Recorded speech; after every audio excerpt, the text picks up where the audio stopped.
In late November, the UK Independence Party, or UKIP, celebrated its best ever performance in a Westminster election, pushing the Conservatives into third place in a by-election in Rotherham. This is the latest in a recent series of gains made by UKIP at the polls, sparking calls for an electoral pact with the Tories. Despite UKIP leader Nigel Farage now saying the party is a rising mainstream part of British politics, UKIP has long played up the fact that they are up against the status quo of the establishment. UKIP's recent success in harnessing people's growing disenchantment with the three mainstream parties also reflects a shift in right-wing politics in the UK and Europe.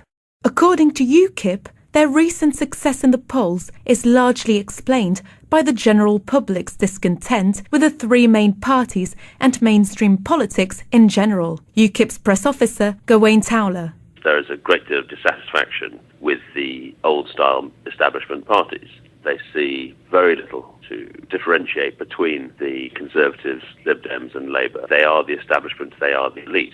And so therefore people are looking at them with dissatisfaction and looking around for other options. Here is UKIP. It is untainted by those being part of the establishment. Political experts and party representatives agree that there is a Britain and European-wide disillusionment with mainstream politics as parties have failed to address grievances born out of the economic crisis. The New Statesman's co-editor, Daniel Trilling.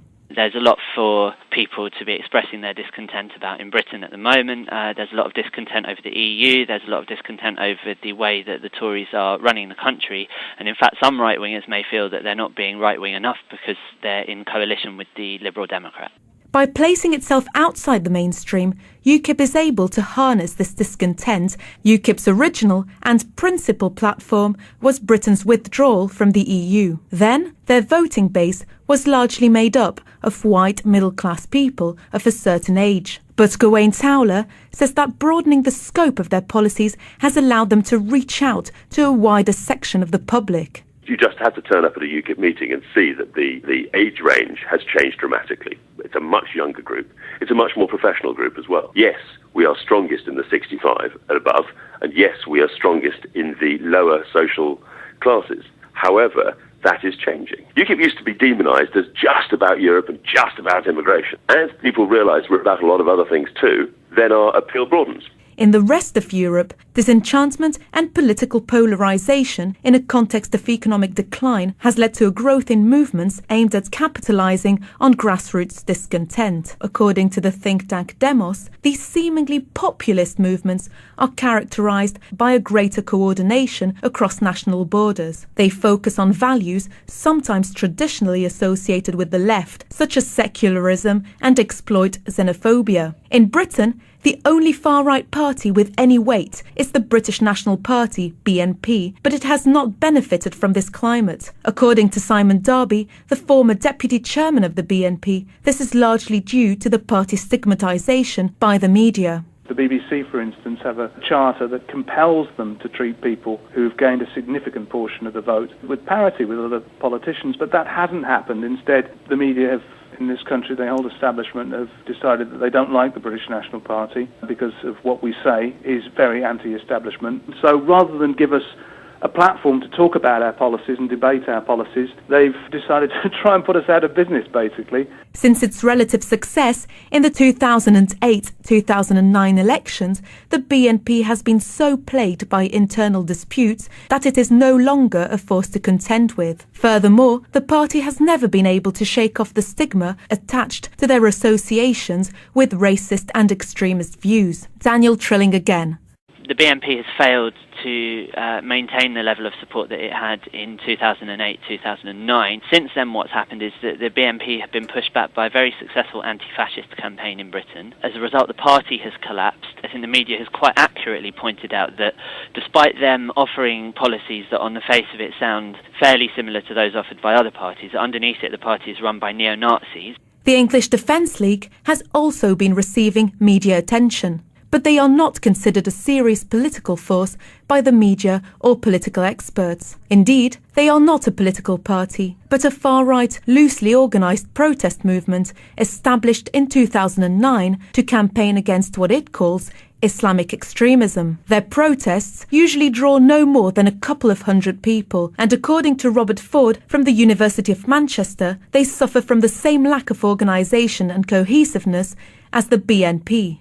According to recent polls, 60% of the population still view them as a racist organisation, despite their best efforts to stress that they take issue with Islam and not Muslims in general. Dr. Robert Ford from the University of Manchester is a contributor to the Extremist Project, an independent platform for research on extremism. The survey data we have most recently on the EDL suggests that something like 50 or 60% of Britons do regard them as a racist organisation, despite their efforts to mobilise specifically around Islam rather than race, and most of those people would completely reject supporting the EDL. So it's not yet clear that if the EDL were to sort of switch to being a political party rather than a sort of direct action organisation, that they would break through politically, but they would have potentially less baggage on that front than the BNP did. Overall, there has not been a cohesive far-right movement in Britain to harness general public discontent. Daniel Trilling from the New Statesman also credits a strong anti-racist movement in the 1970s and the 1980s for the failure of the far-right to find a foothold in the mainstream. Another obstacle currently faced by UKIP is Britain's electoral system. Dr. Robert Ford again. You can't get elected to office at national level, and even it's very difficult at local level, on a far-right platform, because you're never going to win a majority of the voters in the district, and we have a first-past-the-post system. Those positions are held intensely by a section of the electorate, but that section is a minority. That's very different to, say, Austria or Holland. They use a proportional system, so if you can win over sort of 5-10% of the electorate with intense views, then you win election to office. Robert Ford adds that UKIP is very much to the right of the Conservatives. The UKIP are quite a long way to the right of the Conservatives on a lot of issues. They want to withdraw from the EU altogether, of course. They want to reinstate the death penalty. The Conservatives don't support that. They want a total halt to immigration. The Conservatives don't support that. So on a lot of the key issues that seem to be encouraging voters towards them, the UKIP are a good way to the right. As a party, it shares many values with other populist movements in Europe. In fact, UKIP and the BNP overlap on a number of platforms, and certain policies are worded similarly. But UKIP does not share the stigma attached to the BNP. The BNP's Simon Darby claims UKIP benefits from support across all sections of the press. Leftist elements at the Guardian newspaper and the BBC wanting to hurt the Tories by promoting UKIP and then facilitating the disengagement of traditional Tory voters and a switch to UKIP. And on the other side of the spectrum, you've got right organisations like the Daily Telegraph, who are wishing to see Cameron take a harder line on Europe, actually promoting UKIP from that point of view as well. Furthermore, according to Vijaya Ramalingam, project coordinator at the Institute for Strategic Dialogue, UKIP benefits from levels of organisation and legitimacy that give it popular support. So you need kind of political and media allies. You need to be able to distance yourself from extremism, from criminality. UKIP has, beyond its Eurosceptic platform, it's established itself as a kind of a leading anti-immigrant voice, and has, to some degree, been able to prove that it's not a racist party. And then in terms of public legitimacy, it has quite a few political and media allies. UKIP has had a number of defections from the Conservative Party that gives it a huge amount of legitimacy. In fact, much like current popular radical right parties in Europe, UKIP has its origins rooted in more mainstream politics. Dr. Robert Ford again. The BNP are a deeply illegitimate, stigmatised group. That's very different to some of the radical right parties we see elsewhere, who often started off campaigning on something other than immigration and then moved on to the immigration issue later, but no one ever questioned that they were a legitimate part of the political sphere. And UKIP has more in common with those kinds of parties in that respect. Little has been made of UKIP's membership of the Eurosceptic political group called Europe of Freedom and Democracy. It includes the Italian Northern League, the Lithuanian Order and Justice Party, and other parties that are usually described as far-right and ultra-nationalist. Daniel Trilling says this is because the British media shows little interest in European politics. According to UKIP's Gawain Towler, this is just a strategic alliance. We agree on issues of European integration and the euro. On everything else, we believe in national democracy. We do not feel the right to impose and instruct other countries how to live their life. The group that we have in the European Parliament has a range of parties with a range of points of view. It is a mixed bag, without a shadow of doubt. It is a marriage of convenience. Many of the analysts I spoke to say UKIP's rising popularity isn't a sign of a significant shift to the right in Britain, but according to the think tank Demos, the right's focus on increasing immigration and the perceived threat from the growth of Islam in Europe have replaced the race-based views and anti-Semitism that previously characterised the far right. But does that mean that the right wing of politics has changed? Parties like UKIP reject the right-wing label, which they associate with old-style mainstream politics. Gawain Towler again. I would say that right and left is a rather old-fashioned view. I think what we are now looking at is big and small. Big state, small individual. UKIP are very much the party of the big individual and the small state. But ultimately, immigration regularly comes up as the main reason for the surge in support. Vidya Ramalingam says there has been a shift within UKIP to broaden their support base and to adapt to the public mood. So in recent years, there has been a shift within UKIP in terms of its ideology. And if you look at its key messages today, UKIP proposes, for example, an end to mass or uncontrolled immigration. They increasingly denigrate Islam, and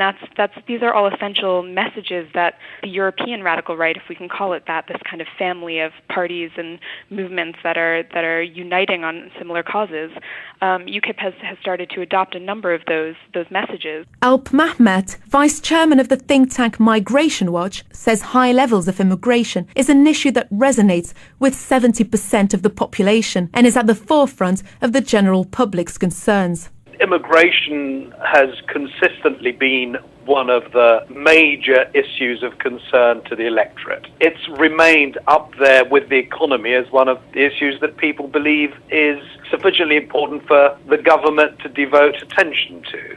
Migration Watch say that the coalition government hasn't addressed this. Alp Mehmet says that the media has downplayed negative effects of high levels of immigration. Thinking back now to the sort of advice coming out of the Treasury, that was that immigration had no downside, it was only an upside. But with regard to the media, up until really quite recently, they were downplaying the seriousness of high levels of immigration. But according to many political experts, including the Institute for Public Policy Researcher Sarah Mully, Migration Watch are not so much an independent think tank as a pressure group or right-wing lobby who want to halt immigration. I think it's clear that they are promoting a particular position in the debate, and they have a very clear objective, which is to reduce net immigration to the UK substantially, and I think preferably down to zero would be their position. And the reports and the media work which they do is in line with that specific objective. Many media outlets have called on Migration Watch to supply them with data and figures. The other factor that has bolstered UKIP's standing is a prevailing negative attitude to Islam. Again, there has been a noticeable rise in anti-Islam discourse in the media that has entered the mainstream. The New Statesman's Daniel Trilling. The reason why parties will benefit from anti-Islam rhetoric is because that anti-Islam sentiment is present within wider society. It's something that's endorsed by the mainstream media and mainstream politicians. The excuse that it's not racist if you only focus on religion really doesn't hold up when you look at the tone and the rhetoric of some of the things that are being said about Islam. Sensing the public mood, talk of Islam and Muslims has become much more central to UKIP's policies. The original founder of the UK Independence Party, Alan Sked, famously resigned the leadership in 1997 because of the party's flirting with the far right. During the last election, he accused the party of focusing on issues such as the burqa while the country faced the worst economic crisis since the 1930s. The references to Islam as a faith have allowed parties and pressure groups to denounce the pitfalls of immigration without being labelled as racist. The Institute for Strategic Dialogue's Vidya Ramalingam. Concerns about Muslims and different forms of Islamophobia are increasingly represented in mainstream political debates in Britain.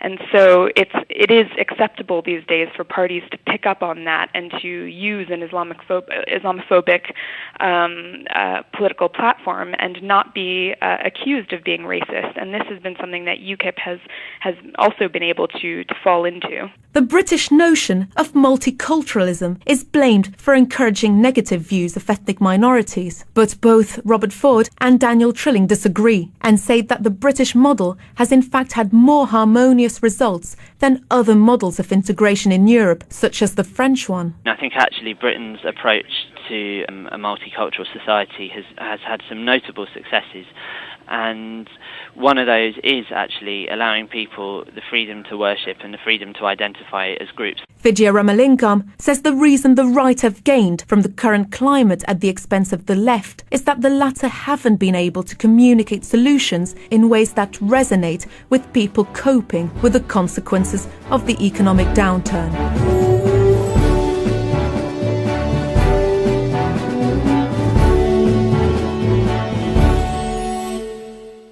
Democrat.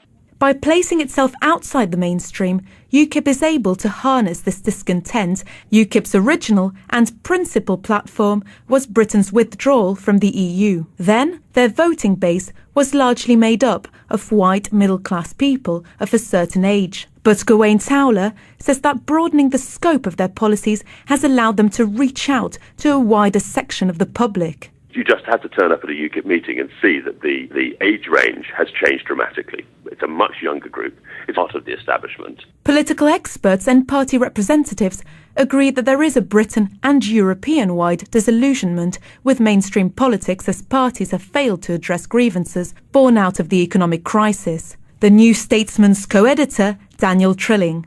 There's a lot for people to be expressing their discontent about in Britain at the moment. There's a lot of discontent over the EU. There's a lot of discontent over the way that the Tories are running the country.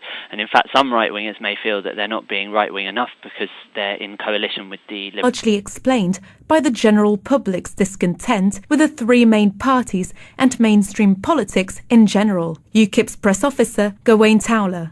There is a great deal of dissatisfaction with the old-style establishment parties. They see very little to differentiate between the Conservatives, Lib Dems and Labour. They are the establishment, they are the elite. And so therefore, people are looking at them with dissatisfaction and looking around for other options. Here is UKIP. It is untainted by those being part by UKIP at the polls, sparking calls for an electoral pact with the Tories. Despite UKIP leader Nigel Farage now saying the party is a rising mainstream part of British politics, UKIP has long played up the fact that they are up against the status quo of the establishment. UKIP's recent success in harnessing people's growing disenchantment with the three mainstream parties also reflects a shift in right-wing politics in the UK and Europe. According to UKIP, their recent success in the polls is largely